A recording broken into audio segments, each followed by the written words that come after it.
गुणी गारेडी पर पूजा बेले माड़ बसला पुलिस 7 गिरफ। गंजाम जिला बड़गड़ थाना धनपुर गांव में चली गुणी गारेडी पर पूजा अर्चना। खबर पाई पुलिस चढ़ाऊ कर 2 महिला समेत 7 जन को गिरफ कर। पूर्व पुलिस धनपुर गांव में बहु बार पाला दासकाठिया एवं नाटक माध्यम लोकों सचेतन कराई। तेबे सुफल न मिलू मजिस्ट्रेट एसडीपीओ आईआईसी और 2 प्लाटून फोर्स गांव में चढ़ाऊ कर 13 जन को काबू करते। पचरा उचरा पर 6 जन को पुलिस छाड़ी देछि। मान्य बोले गानौलिया कथा आम तो मफसलिया तो मूर्ख लोक जी जोटा बुझला से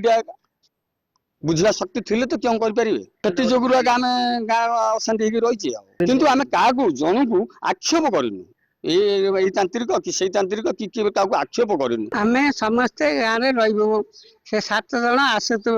विदेशी आसतु कैलाशगढ़ आसु शांति छिड़े दियो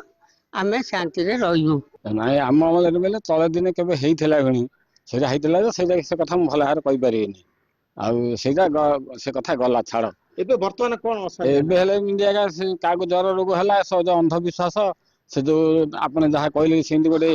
से करिया सब है जो दिन आम गाँव मीटिंग होता है चौरा सब तैयार करने मंदिर तैयार करने सब मीटिंग पत्र होता आम जाइए जो जो माने से बड़े किसी प्रोब्लेम क्रिएट करुले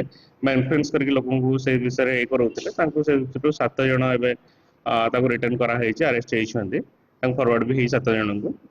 आ वर्तमान परिस्थिति भल अच्छी जहाँ आम तो गोटे सब गाँव लोक बसई बुझे आसीचु